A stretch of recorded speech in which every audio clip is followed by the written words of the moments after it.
धीमा और रहस्यमयी हवा की सरसराहट, दूर कहीं उल्लू की आवाज और जंजीरों की खनक।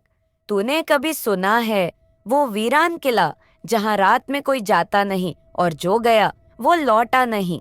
ये कहानी मेरे गांव के हर कोने में गूंजती है। बचपन से ही दादी नानी से लेकर गांव के बुजुर्ग तक सभी इस किले का नाम लेकर हमें डराते थे। कहते थे कि ये किला श्रापित है, जहां सिर्फ खून, चीखें और मौत का साया है। लेकिन मैं, अर्जुन, इन बातों को बस एक मजाक समझता था। मेरा यकीन था कि ये सब बस डराने के लिए घड़ी गई कहानियां हैं। मैं हमेशा सोचता था, अगर कोई किला इतना ही डरावना है तो लोग इसे देखने क्यों नहीं जाते, और अगर कोई गया तो वो वापस क्यों नहीं आया। फिर मेरी जिंदगी में रिया आई, वो लड़की जिसने मेरी सोच ही बदल दी। रिया नई नई हमारे गांव में आई थी। उसकी आंखों में अजीब सा आत्मविश्वास था। वो किसी से भी बेझिझक बातें कर लेती थी, और उसकी मुस्कान मानो जैसे सर्दियों की सुबह की पहली किरण हो। उसके साथ समय बिताते हुए मैं कब उससे प्यार करने लगा, ये मुझे खुद भी समझ नहीं आया। और रिया, वो हर वक्त कुछ नया जानने, नया करने के लिए तैयार रहती थी। एक दिन उसने मुझसे पूछा, अर्जुन, तुम इतने बहादुर बनते हो, पर इस किले की बातें सुनते ही तुम्हारी आवाज क्यों कांपने लगती है? मैंने थोड़ा हंसकर कहा, क्योंकि रिया, ये किला सच में डरावना है। जो वहां गया वो वापस नहीं आया। ये कोई मजाक नहीं है। लेकिन रिया ने मेरी बातों को हंसी में उड़ा दिया। तो तुम भी बाकी लोगों की तरह डरपोक हो? हल्की हवा का झोंका, रिया की खिलखिलाहट।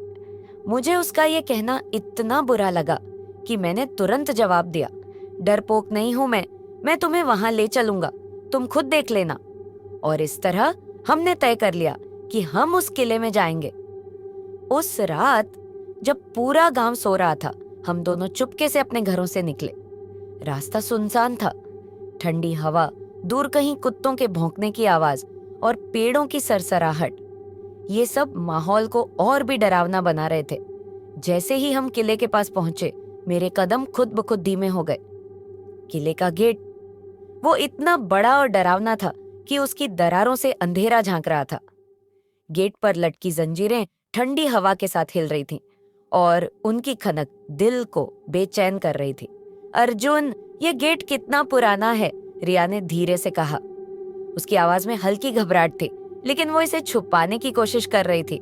मैंने गेट को धक्का दिया और अंदर कदम रखा। किले के अंदर की ठंडी हवा ने जैसे हमें घेर लिया। ऐसा लगा जैसे किसी ने हमारी सांसों से गर्मी खींच ली हो। ये जगह तो सच में डरावनी है, रिया ने धीरे से कहा।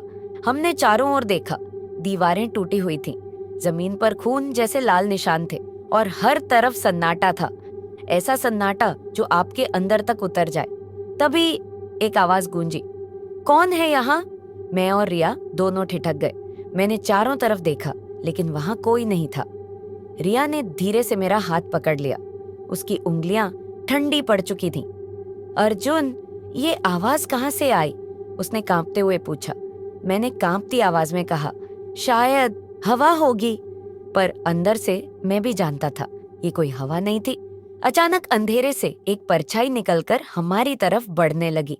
वो लंबी थी, उसकी चाल धीमी और भारी। जैसे जैसे वो करीब आई, उसकी आंखें लाल जलने लगीं।